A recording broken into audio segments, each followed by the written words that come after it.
Hello friends, कैसे आप सब लोग। तो फ्रेंड्स, आज की वीडियो के अंदर बात करेंगे एक बहुत ही महत्वपूर्ण मनोवैज्ञानिक की, जिनका नाम है लॉरेंस कोलबर्ग। देखिए, चाहे आप लोग सीटेट का एग्जाम देने वाले हो, चाहे आपका यूपी टेट का एग्जाम हो, चाहे आपका कोई भी टेट का एग्जाम हो, इन एग्जाम के अंदर यहां से क्वेश्चन आपका पूछा जाता है आपके कोलबर्ग से संबंधित, जो आपका नैतिक विकास का सिद्धांत है, मोरल डेवलपमेंट थ्योरी है।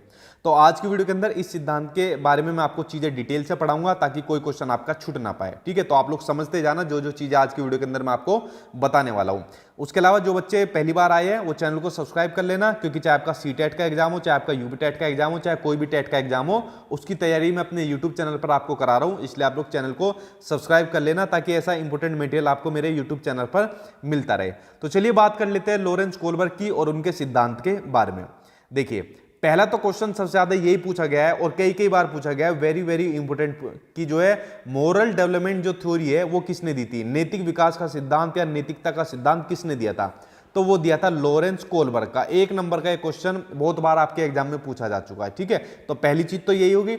अब इस सिद्धांत के बारे में देखते हैं आखिरकार इस सिद्धांत के अंदर क्या क्या बातें दी गई है, लेकिन उससे पहले जान लीजिए कोलबर्ग जी के बारे में। तो ये रहे आपके कोलबर्ग, थोड़ी फोटो इस बार इनके जवानी की लगाई हुई है। ठीक है, तो कोलबर्ग अमेरिका के मनोवैज्ञानिक थे। ये क्वेश्चन आपका एग्जाम में पूछा जा चुका है कि किस देश के निवासी थे, अमेरिका के वैज्ञानिक थे कोलबर्ग। इन्होंने नैतिकता का सिद्धांत या नैतिक विकास का सिद्धांत दिया था। ये दोनों पॉइंट आपके लिए बहुत महत्वपूर्ण थे, जो कई बार एग्जाम में पूछे जा चुके हैं। ठीक, यहां तक आप लोग समझे। अब जो नैतिकता का सिद्धांत दिया, जो नैतिक विकास का सिद्धांत है, बेसिकली नैतिकता होती क्या है, पहले इसके बारे में तो देखिए कि नैतिकता होती क्या है, जो मोरलिटी होती है वो होती क्या है। देखिए, सिंपल सा समझिए, जब हमें सही और गलत की पहचान होती है, जिस गुण की वजह से हमें सही और गलत की पहचान होती है, उसको कहा जाता है नैतिकता, उसको कहा जाता है। जैसा हमको बताया जाता है कि भाई चोरी करना क्या होता है, चोरी करना बुरी बात है, चोरी करना क्या बात है, बुरी बात है, गलत बात है। ठीक है, तो ये क्या हो गई, ये भी आपका नैतिकता के अंदर आ जाएगी, क्योंकि इसी के थ्रू हमें पता चल रहा है कि चोरी करना क्या है, बुरी बात है। तो वह गुण जिससे हमें सही और गलत की पहचान होती है, यही होती है नैतिकता, यही होती है आपकी मोरलिटी। ठीक, अब आगे देखते हैं नैतिकता के बारे में, कि बच्चा अपने सामाजिक परिवेश से ही नैतिकता और अनैतिकता को जानता है। बड़ा महत्वपूर्ण पॉइंट है, इसको देखिए। अब आप लोग मुझे एक सिंपल सी बात बताइए, आप लोगों ने नैतिकता कहां से सीखी, आपको किसने बताया कि ये चीज सही होती है, ये चीज गलत होती है। आपको कहीं ना कहीं आपके किसने बताया, आपके घर वालों ने आपको बताया, आपके स्कूल के अंदर आपके टीचर ने आपको बताया, या फिर आपके जो पास पड़ोस में है या रिश्तेदार है, उन्होंने आपको चीजें बताई। ठीक है, तो ये बेसिकली ये सभी किसका भाग है, ये सभी भाग है आपके समाज का, ये सभी चीजें समाज के अंदर आती है। तो नैतिकता की जानकारी हमको किसने दी, नैतिकता की जानकारी दी हमको समाज ने, सामाजिक परिवेश ने हमको बताया कि कौन सी चीज नैतिकता की है और कौन सी चीज अनैतिकता की है। ठीक, यहां तक आप लोग समझ गए नैतिकता के बारे में, और बेसिकली इसी के बारे में आज की वीडियो के अंदर बात करेंगे। ठीक है, चलिए आगे देखते हैं। देखिए, जो कोलबर्ग ने बहुत सारे एक्सपेरिमेंट किए थे इसके ऊपर, उसमें से एक बड़ा एक्सपेरिमेंट, मतलब जो फेमस एक्सपेरिमेंट हुआ था, वो हुआ था आपका हिंज वाला। आई होप आप लोगों ने कुछ इसकी कहानी सुनी होगी, नहीं सुनी तो एक बार दोबारा सुन लो। ठीक, देखिए, और आप लोगों से मेरा एक क्वेश्चन भी रहेगा, देखते हैं कितने लोग उसका सही आंसर बता पाएंगे। देखिए, एक बड़ी फेमस कहानी है। एक महिला थी यूरोप के अंदर, इनकी तबीयत खराब हो गई। ठीक है, अब इनकी तबीयत खराब होगी तो डॉक्टर ने एक दवाई लिख दी कि भाई सिर्फ यही एक दवाई है जिनसे इनकी जान बच सकती है। अब इसको ध्यान से सुनते जाना, आपसे क्वेश्चन पूछूंगा फिर मैं। तो डॉक्टर ने दवाई लिख दी कि इस दवाई से इनकी जान बच सकती है और किसी दवाई से नहीं बचेगी। तो जो एक हिंज थे, जो इनके हस्बैंड थे, इनके पास पैसे कम थे। इन्होंने कहा चलो कोई बात नहीं, डॉक्टर के पास जाता हूं, उसको मनाता हूं। तो ये यहाँ पर क्या थे, ये वो व्यक्ति थे जिन्होंने इस दवा का आविष्कार करा था। सिर्फ इन्हीं के पास ये दवा थी। ठीक है, और किसी के पास ये दवा नहीं थी। तो हिंज ने पास आए, हिंज ने कहा प्लीज मुझे दवाई दे दो, अगर आपने मेरी दवाई नहीं दी तो मेरी वाइफ की मृत्यु हो जाएगी, मौत हो जाएगी उनकी। उन्होंने कहा नहीं नहीं, मैं नहीं दूंगा। उन्होंने कहा मेरे पास अभी आधे पैसे, आधे ले लो। उन्होंने कहा नहीं नहीं, मैंने इतनी मेहनत से दवाई बनाई है, ठीक है, इतनी मेहनत लगी है, इतना पैसा लगा, इतना डेडिकेशन मेरा लगा है, मैं आपको क्यों दे दूंगा। तो इसने इसको देने से मना कर दिया। तो हिंज ने क्या काम करा, हिंज ने चोरी कर ली। क्या करी, दवाई की चोरी करी, और चोरी करने के बाद अपनी वाइफ को दे दी और उसकी जान बच गई। ठीक, तो बेसिकली आप लोग इस कहानी के बारे में समझे। अब मेरा आप लोगों से क्वेश्चन है, और देखिए इसके दो ही आंसर आएंगे। अब आप लोग मुझे एक बात बताइए, क्या हिंज ने सही काम करा, हिंज ने क्या काम करा, चोरी करी। तो हिंज ने सही काम करा। अब आप में से कुछ तो जवाब देंगे, क्या देंगे, कि सर जी बिल्कुल सही काम करा। अगर वो चोरी नहीं करता तो बेचारे की वाइफ मर जाती। तो कुछ में से आप इसको चोरी को क्या कहोगे, चोरी को सही बताओगे। आप में से कुछ लोग इसको क्या बताओगे, गलत बताओगे कि सर नहीं, उसको चोरी नहीं करनी चाहिए थी। अगर ऐसे ही सब चीज हर कोई चोरी करके चीजें लेने लगेगा तो आगे क्राइम बढ़ते जाएंगे, फिर इस आदमी ने जो इतनी मेहनत करी थी, इतना अपना पैसा लगाया था, वो तो बेचारे की वेस्ट हो गई ना। तो चोरी के बेस पे तो हम किसी काम को नहीं कर सकते ना, तो चोरी करना गलत है। तो देखो कुछ ने तो सही माना चोरी को कि चोरी करना सही है, उससे उसकी जान बच गई, और कुछ ने इसको गलत माना। तो बेसिकली यही से नैतिकता का पता चल जाता है कि कौन सी चीज सही है, कौन सी चीज गलत है। ये बहुत बढ़िया एक प्रयोग था जो हिंज के नाम से बड़ा फेमस है, और एग्जाम में हिंज भाई साहब कई बार देखने को भी मिल जाते हैं। तो इस कहानी को आप लोग समझ गए। अब बताओ आप लोग किसके साथ जाओगे, चोरी करने के साथ जाओगे या उसकी वाइफ के साथ जाओगे, उसकी जान के साथ, वाइफ की। ठीक है, ये कहानी हो गई। अब देखिए, अब इस कहानी से संबंधित आपके कई महत्वपूर्ण टर्म्स निकलती है, उनको जानना जरूरी है। देखो कुछ दो कंसेप्ट है, इनको देख लीजिए। एक होता है आपका मोरल डिलेमा। मोरल डिलेमा को समझिए क्या होता है, नैतिक दुविधा हिंदी के अंदर इसको कहा जाता है। जब सही और गलत के बारे में डिसीजन नहीं ले पाता कोई आदमी, जब कोई आदमी सही और गलत के बारे में डिसीजन नहीं ले पाता, वो दुविधा के अंदर फंसा रहता है, इसी को कहा जाता है नैतिक दुविधा। वो कैसे, अगर चोरी करेगा तो पुलिस पकड़ लेगी, और अगर चोरी नहीं करेगा तो उसकी बीवी मर जाएगी। तो ये वो क्या हो गया, वो नैतिक दुविधा के अंदर फंस गया। कौन फंस गया, हिंज नैतिक दुविधा के अंदर फंस गया कि यार अगर मैंने दवाई की चोरी कर ली तो मुझे पुलिस पकड़ कर ले जाएगी, जेल में मुझको डाल देगी, मेरी जिंदगी खराब हो जाएगी, और अगर चोरी नहीं करेगा तो यार मेरी वाइफ मर जाएगी, मेरी बीवी मर जाएगी। तो हिंज क्या फंस गया, हिंज क्या हो गया, दुविधा के अंदर फंस गया कि यार मैं दोनों में से क्या काम करूं। तो हिंज यहां पर डिसीजन नहीं ले पा रहा है। ये होती है आपकी बेसिकली मोरल डिलेमा, यानी कि नैतिक दुविधा। एक और एग्जांपल समझो आप, मान लीजिए आप में से किसी लड़की का रिश्ता आ गया, ठीक है, और रिश्ते के अंदर एक तो आ गया सलमान खान का रिश्ता, दो रिश्ते आ गए, और एक आ गया आपका रणबीर कपूर का रिश्ता। पहली बात तो लड़की खुश हो जाएगी, ओ माय गॉड, मतलब इतना रिश्ता कैसा आ गई बड़े बड़े आदमियों के। लेकिन आपके लिए मान लीजिए आ गया किसी लड़की के लिए, तो लड़की क्या हो जाएगी, वो नैतिक दुविधा के अंदर फंस जाएगी कि यार अब इन दोनों में से किसका रिश्ता मैं लूं, सलमान खान भी सही है, रणबीर कपूर भी सही है। तो बेसिकली दुविधा के अंदर फंस गया। आपने देखा होगा कभी कभी आपके दो एग्जाम एक साथ पड़ जाते हैं, दो एग्जाम की डेट कभी कभी सेम डेट पड़ जाती है, एक ही डेट को दोनों एग्जाम पड़ जाते हैं। उसके अंदर बच्चा बड़ा कंफ्यूज हो जाता है, यार ये वाला एग्जाम भी जरूरी है, ये भी जरूरी है, और दोनों सेम डेट को पड़ गए, अब मैं कौन से एग्जाम की तैयारी करूं। तो बेसिकली आप किसके अंदर फंस गए, आप लोग नैतिक दुविधा के अंदर फंस गए, मोरल डिलेमा के अंदर आप लोग फंस गए। ठीक है, डिसीजन नहीं ले पा रहे हो आप इसके अंदर। तो मोरल डिलेमा को आप लोग समझ गए, कई एग्जाम्पल भी मैंने आपको दे दिए। अगला है आपका मोरल रीजनिंग, यानी कि नैतिक तर्कना। मोरल रीजनिंग के अंदर आदमी डिसीजन ले लेता है कि यार इनमें से मैं ये वाला डिसीजन लूंगा, यानी सही और गलत के बारे में डिसीजन लेने में शामिल जो प्रक्रिया होती है, जो प्रोसेस होता है, उसको नैतिक तर्कना कहते हैं। और सही और गलत में से किसी एक को चुनना, जैसे हिंज ने किसको चुना था, चोरी को चुना था कि अगर वो चोरी नहीं करता तो उसकी वाइफ मर जाती। तो हिंज ने किसको चुना, चोरी को चुना। ठीक है, तो यहां पर क्या हुआ, बेसिकली यहां पर उसने हिंज ने डिसीजन ले लिया। जैसे मान लीजिए किसी लड़की ने क्या डिसीजन ले लिया कि यार मैं तो रणबीर कपूर को सेलेक्ट करूंगी, सलमान खान तो बूढ़ा हो गया है, इस तरीके से। ठीक है, अब मान लीजिए किसी के दो एग्जाम की डेट एक साथ पड़ेगी, तो आदमी सोचेगा पहले मैं उस एग्जाम को दूंगी दोनों में से, या दूंगा जिसकी तैयारी मेरी सबसे ज्यादा है, जो मेरे लिए सबसे ज्यादा जरूरी है। तो बेसिकली यहां पर आदमी क्या लेता है, इसके अंदर डिसीजन लेता है अपना। ठीक, तो ये होता है आपका मोरल रीजनिंग, होता है आपका नैतिक तर्कना। तो मोरल डिलेमा और मोरल रीजनिंग, आई होप आप लोग इन दोनों के बारे में समझ गए होंगे। बड़े आसान थे और बहुत महत्वपूर्ण भी थे, कई बार आपके एग्जाम में पूछे जा चुके हैं। अब देखिए, अब बात करते हैं आगे। कोलबर्ग ने नैतिकता के 3 लेवल बताए हैं। नैतिकता के कितने लेवल बताए, 3 लेवल बताए, लेकिन जो इन्होंने स्टेजेज बताई है, जो अवस्था बताई है, वो बताइए 6 अवस्था। जैसे जीन पियाजे थे, उन्होंने अवस्थाएं बताई हुई थी, उसी तरीके से कोलबर्ग ने भी अवस्थाएं बताई है। तो जीन पियाजे ने कहा था जैसे जैसे बच्चा बड़ा होता जाता है, जिस अवस्था में जाता है, तो उसी तरीके से उसका विकास होता है। तो कोलबर्ग ने भी यही कहा था कि जैसे जैसे बच्चा बड़ा होता जाता है, तो उसके अंदर नैतिकता किस किस तरीके से आती जाती है, ये हम पढ़ेंगे हम इन लेवल के बारे में, यानी कि इनकी अवस्थाओं के बारे में, जो है टोटल 6। तो कंफ्यूज मत हो जाना, 3 तो लेवल होते हैं, और इन्हीं लेवल की एक लेवल की 2 अवस्थाएं होती है, तो 6 अवस्थाएं होती है टोटल। ठीक, चलिए बात करते हैं अब इनके बारे में एक एक करके। पहला लेवल है आपका प्री कन्वेंशनल स्टेज, जो होता है लगभग 4 साल से लेकर 10 साल तक का, यानी जब बच्चा 4 साल से लेकर 10 साल तक का होता है, वो होता है आपका प्री कन्वेंशनल स्टेज, जिसको प्राक रूढ़िगत नैतिकता का स्तर कहा जाता है। अब आप कहोगे सर जन्म से लेकर 4 साल तक का बच्चा इसके अंदर क्यों नहीं है। देखो, 4 साल तक के बच्चों को नैतिकता के बारे में कुछ भी नहीं पता। उसको क्या पता है, नीति आपके घर में भी होगा 4 साल का बच्चा, आप उसको अगर मान लीजिए उसको गुस्सा आ गया तो छुटते ही आपके मुंह पर भी मार देगा, कमर में मार देगा, सर में मार देगा। उसको पता ही नहीं नैतिकता कि बड़ों के ऊपर हाथ नहीं उठाना चाहिए। आप 4 साल के बच्चे को खिलौना दे दो, तो खिलौने को भी बच्चा क्या काम कर देगा, तोड़ देगा। जबकि गलत बात होती है ना, खिलौने को तोड़ना गलत बात होती है, लेकिन बच्चों को पता थोड़ी है कि ये गलत बात होती है।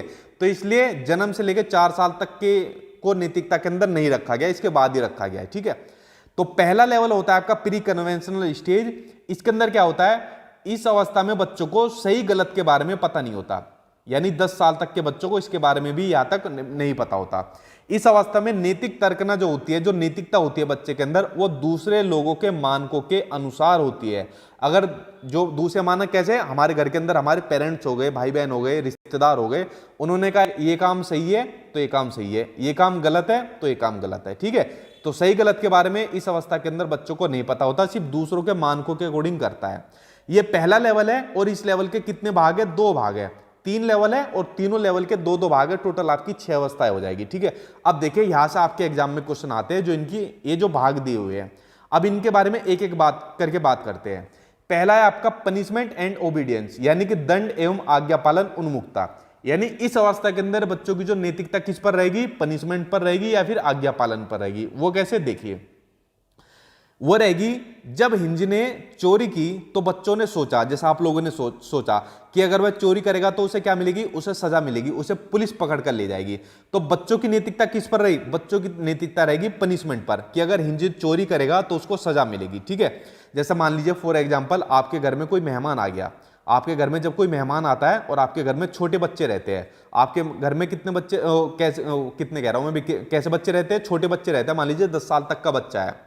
अगर मेहमान को उसने नमस्ते कर दिया, उसके पैर छू लिए, तो आप उसको क्या मिलती है, शाबाशी मिलती है, ठीक है। अरे देखो कितनी आज्ञा मानना है, कितना संस्कारी बच्चा है, आप भी उसको शाबाशी देते हो। अगर मेहमान को किसी ने नमस्ते नहीं करी, किसी ने पैर नहीं छुए, नमस्ते नहीं करी, तो मेहमान के जाने के बाद ही या तो कुछ उस बच्चों को सुनाओगे या फिर उस बच्चे की पिटाई करना शुरू कर देते हैं कि तूने तो मेरी नाक ही कटवा दी, ठीक है। तो बेसिकली जो नैतिकता है 10 साल के बच्चों को पता ही नहीं है यहाँ पर, तो बेसिकली जो नैतिकता रहेगी किस पर रहेगी, अगर उसने उसको नमस्ते किया तो समझ लो भाई आज्ञा पालन उसको कर रहा है, नमस्ते नहीं कर रहा तो उसको क्या मिलेगा, पनिशमेंट मिलेगी, दंड मिलेगा कि नमस्ते कर जाकर, ठीक है। तो पहली अवस्था हो गई आपकी। आगे देखते हैं इसकी दूसरी अवस्था, ये बड़ी इंटरेस्टिंग अवस्था है। देखिए दूसरी अवस्था है साधनात्मक सापेक्षता तथा उन्मुखता। देखिए सिंपल सा समझिए इस अवस्था को, ये होती है जैसे को तैसे की अवस्था। इस अवस्था को कहा जाता है जैसे को तैसा, यानी टिट फॉर टैट। जैसा तुम्हारे साथ कोई करेगा ऐसा ही तुम भी उसके साथ करोगे। इसमें जैसा व्यवहार कोई उसके साथ करेगा वैसे ही वह खुद करेगा। देखो ये वाली बात लिखी हुई है। अब देखो 10 साल तक का बच्चा है, आप लोग भी जब 10 साल तक स्कूल के अंदर रहे होंगे, अगर मान लीजिए किसी बच्चे ने एक बच्चे का पेन तोड़ दिया तो दूसरा बच्चा भी क्या कहेगा, अच्छा तूने मेरा पेन तोड़ दिया, ले मैं भी तेरा पेन तोड़ देता हूं, ला मैं तेरी ज्योमेट्री को तोड़ देता हूं या मैं तेरी कॉपी को फाड़ देता हूं। अगर तुम मेरे साथ गलत कर रहे हो तो मैं भी तुम्हारे साथ गलत करूंगा, ठीक है। तो ये कौन सी होती है, ये जैसे की तैसे, जैसे को तैसे की अवस्था कहा जाता है, टिट फॉर टैट। ये आपकी होती है दूसरी अवस्था होती है, पहले लेवल की आपकी दूसरी अवस्था होती है। अब बच्चे को देखो इसके अंदर नैतिकता का उसको पता ही नहीं है कि भाई अगर उसने तोड़ दिया तो तुम उसका मत तोड़ो, ये गलत बात होती है। उसने गलती से उसने जानबूझकर तोड़ दिया लेकिन तुम मत करो ऐसा। बच्चा कहेगा अगर मेरा तोड़ोगे, मेरे साथ गलत करोगे तो मैं भी गलत करूंगा, ठीक है। आप लोगों ने भी स्कूल के अंदर ऐसा काम किया होगा, ठीक है। हमने तो खैर किया ही किया है, आप लोगों ने भी किया होगा, तो इसको आप लोग समझ गए। आगे देखते हैं। जैसे मैं स्कूल में था जब, तो मेरे टिफिन को जो मेरे दोस्त थे जो साथ में पढ़ते थे, लड़के लड़कियां जैसे, तो मेरे टिफिन को खाते थे। मेरा टिफिन सबसे बढ़िया रहता था क्लास में, तो मैं फिर उनके टिफिन को खाता था जिनका सही रहता था। यानी जैसे को तैसे हो गया ना, टिट फॉर टैट। तो 10 साल तक की उम्र में ऐसा खूब चला है। अगला लेवल आ गया आपका कन्वेंशनल स्टेज। अब बच्चा कन्वेंशनल स्टेज के अंदर आ गया, यानी बच्चा लगभग 10 साल से लेकर 13 साल तक का बच्चा हो गया। अब बच्चा बड़ा हो गया। अब देखो उसके अंदर नैतिकता कैसे आएगी।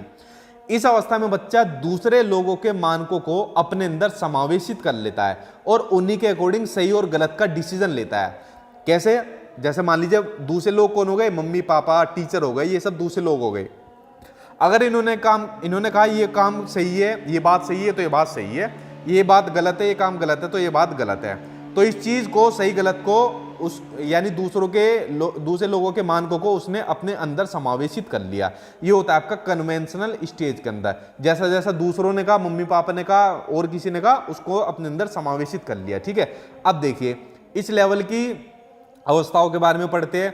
इसके अंदर पहली होती है आपकी good and good boy and good girl, यानी अच्छा लड़का अच्छा लड़की बनने की उन्मुखता, ये आपकी इसी स्टेज के अंदर होती है। आप लोग भी स्कूल के अंदर जब रहे होंगे तो आप लोगों के अंदर भी अच्छा लड़का अच्छा लड़की बनने की उन्मुखता रही होगी कि भाई अगर हमने एग्जाम अच्छे तरीके से दिया, स्कूल में टॉप करा, तो सब हमको शाबाशी देंगे। उसके अलावा मान लीजिए आपका फ्रेंड सर्कल रहा, तो अपने सर्कल के अंदर आप लोग लीडर बनने की कोशिश करते रहे होंगे कि ठीक है कि उनके आगे ज्यादा बढ़िया तरीके से पेश आ पाए।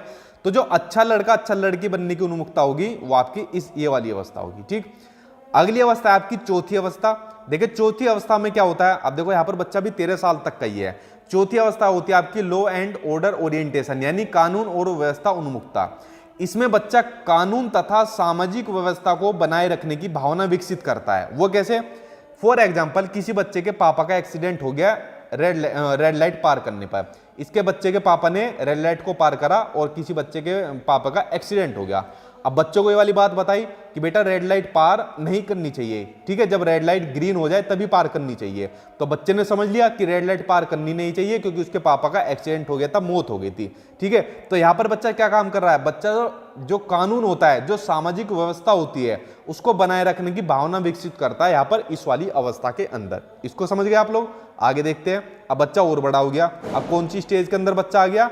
अब बच्चा आ गया आपका पोस्ट कन्वेंशनल स्टेज के अंदर। अब बच्चा हो गया आपका 13 साल से ऊपर तक का बच्चा आपका हो गया। ठीक है, अब देखो इसके अंदर बच्चा क्या करता है। इसमें बच्चा कोई भी होगा वो जो डिसीजन होगा वो खुद से लेगा। डिसीजन खुद से लेगा, ना ही वो समाज के जरिए लेगा ना ही किसी और के जरिए लेगा। मान लीजिए समाज अगर किसी चीज को सही कहता है, किसी चीज को गलत कहता है, तो बच्चा अपने अकॉर्डिंग डिसीजन लेता है। उसे जो सही लगेगा वो खुद परखेगा, जांचेगा, तभी वो डिसीजन ले पाएगा। फॉर एग्जाम्पल, आपको एक एग्जाम्पल और देता हूं। मान लीजिए दहेज प्रथा, ठीक है, तो दहेज प्रथा क्या है? दहेज प्रथा एक सामाजिक बुराई है। समाज के अंदर सभी को पता है कि क्या है, एक सामाजिक बुराई है, लेकिन फिर भी दहेज लिया जाता है और दिया भी जाता है। तो लड़का पक्ष और लड़की पक्ष दोनों ही इस काम को करते हैं। तो मान लीजिए कोई लड़का है तो वो इसमें क्या काम करेगा? वो डिसीजन खुद से लेगा। वो क्या काम कहेगा अपने घर वालों से कि नहीं, पापा या मम्मी जो भी कहेगा कि देखो दहेज प्रथा क्या है, एक बुराई है, और आपने शुरू से ही मुझे बताया है कि बुरे काम आपको नहीं करने चाहिए, आपको चोरी नहीं करनी, आपको किसी से उल्टी सीधी बात नहीं करनी, अभद्र व्यवहार नहीं करना। तो जब दहेज प्रथा भी एक बुराई है तो आप इस काम को करने के लिए मुझसे क्यों बोल रहे हो? तो बेसिकली लड़का यही तो कहेगा ना, जब ये सामाजिक बुराई हुई तो मुझसे क्यों कह रहे हो आप इस चीज को? तो इसमें कैसा होगा डिसीजन? इसमें आदमी डिसीजन खुद से लेगा, ना कि समाज के जरिए लेगा कि क्या सही है क्या गलत है। ठीक, तो इस चीज को आप लोग जाने, ये बच्चा 13 साल से ऊपर तक का लेगा जब पोस्ट कन्वेंशनल स्टेज के अंदर बच्चा आ जाता है। आपने देखा होगा बच्चे जब अपने कैरियर से संबंधित फैसले भी इसी के अंदर लेता है, इससे पहले के अंदर नहीं लेता। ठीक, इसको समझे। अब इनकी दो अवस्थाओं के बारे में आप लोग पढ़िए। इसकी दो अवस्थाओं में आपके आगे पांचवी अवस्था सोशल कॉन्ट्रैक्ट ओरिएंटेशन, सामाजिक अनुबंध उन्मुखता। इसमें किशोर यह मानते हैं कि नियम लोगों के लिए भले ही है, लेकिन अगर किसी नियम से किसी का नुकसान होता है तो ऐसे नियमों को तोड़ देना चाहिए। ठीक है, अगर मान लीजिए नियम, देखो सिंपल सी एक बात है, नियम बड़ा है या फिर जान बड़ी है। सिंपल सा आप लोग मुझे एक बात बताइए कमेंट बॉक्स के अंदर, अगर मान लीजिए किसी नियम को तोड़ने से जान बच रही है तो क्या सही बात है या गलत बात है? इसका जवाब दीजिए। इसी के अंदर बच्चा ये वाली बात करता है कि मान लीजिए रेड लाइट पर, यहां पर कोई रेड लाइट हो रही है और यहां पर कोई बच्चा खड़ा है, और यहां पर किसी की एक्सीडेंट हो गया और मौत की तरफ बढ़ता चला जा रहा है, तो ये बच्चा क्या काम करेगा? ये रेड लाइट को तोड़ देगा कि पहले उसकी जान बचाना जरूरी है, उसके बाद सामाजिक नियमों को मानना जरूरी है। तो यह बच्चा सामाजिक नियमों की परवाह नहीं करता, उसको जो सही लगेगा उसी को उस काम को करेगा। ठीक है, क्योंकि बच्चा सोचता है रेड लाइट का तब तक वेट करूंगा, तब तक बेचारा मर जाएगा, इससे बढ़िया रेड लाइट को तोड़कर इसकी जान बचाता हूं, इसको हॉस्पिटल ले जाता हूं। तो ये होता है आपका सोशल कॉन्ट्रैक्ट ओरिएंटेशन। ठीक है, इसमें नियम से को नहीं मानता है बच्चा, सामाजिक नियमों को तोड़ देता है, सामाजिक नियमों को इसके अंदर। अगला है इसी की छठी अवस्था, वो है आपकी सार्वभौमिक नैतिक सिद्धांत उन्मुखता। ये कहती है कि इसमें किशोर दूसरे के विचारों से नहीं बल्कि अपने खुद के मानकों के अनुसार व्यवहार करता है। इसमें कैसा व्यवहार करता है? अपने बच्चा खुद के मानकों के अनुसार व्यवहार करता है। फॉर एग्जाम्पल, जैसे भगत सिंह जी एक छोटी एज में, बहुत छोटी एज के अंदर ही इन्होंने एक डिसीजन ले लिया, फैसला ले लिया कि हमारे देश को, हमको आज़ादी दिलानी है, हमको हमारे देश को आज़ाद करना है। ठीक है, अब इन्होंने डिसीजन ले लिया इस काम का, तो दूसरों के मानकों के अनुसार नहीं चला। गांधी जी क्या कहते हैं कि अहिंसा का रास्ता अपनाओ। ये कहते थे मुझे तो आजादी लेनी है, चाहे हिंसा से हो चाहे अहिंसा से हो, मुझे अपने देश को आजाद कराना है। अगर मैंने अपने देश को आजाद नहीं कराया तो मेरी आने वाली जो पीढ़ियां होगी, जो पुश्तें होंगी, वो भी गुलाम पैदा होगी। तो बाकी के जो दूसरे लोग बोलते थे कि नहीं आपस में बैठ के बात कर लो, नहीं इनको राज करने तो कोई बात नहीं, इन्होंने दूसरों के मानकों को नहीं माना, ना ही दूसरे के व्यवहार को माना। इन्होंने डिसीजन कैसे लिए? इन्होंने डिसीजन खुद से लिए। इन्होंने डिसीजन क्या लिए? खुद से लिए। और इसमें जो किशोर होता है ना, वो दूसरों के फायदे के लिए अपनी जान पर भी खेल जाता है। जैसे भगत सिंह हमारे लिए, ठीक है, किसके लिए इन्होंने कुर्बानी दी थी, किसके लिए शहीद हुए थे? हमारे लिए शहीद हुए थे, ताकि हम लोगों को आजादी मिल सके। ठीक है, तो ये होती है आपकी इसके अंदर सार्वभौमिक नैतिक सिद्धांत के अंदर। तो देखिए फ्रेंड्स, जो कोलबर्ग का सिद्धांत था, उनके कुछ कंसेप्ट मैंने आपको बताए, इनकी अवस्थाएं आपको बता दी, जो जो महत्वपूर्ण अवस्थाएं थी। तो ये चैप्टर आपका कंप्लीट हो गया। आई होप आपको चैप्टर पसंद आया होगा। ठीक है, पसंद आए तो इसको लाइक कर देना, शेयर कर देना और चैनल को सब्सक्राइब कर लेना, ताकि सीटेट और यूपीटेट का और ऐसा महत्वपूर्ण मटेरियल मैं अपने चैनल पर आपको देता रहूं। Thank you.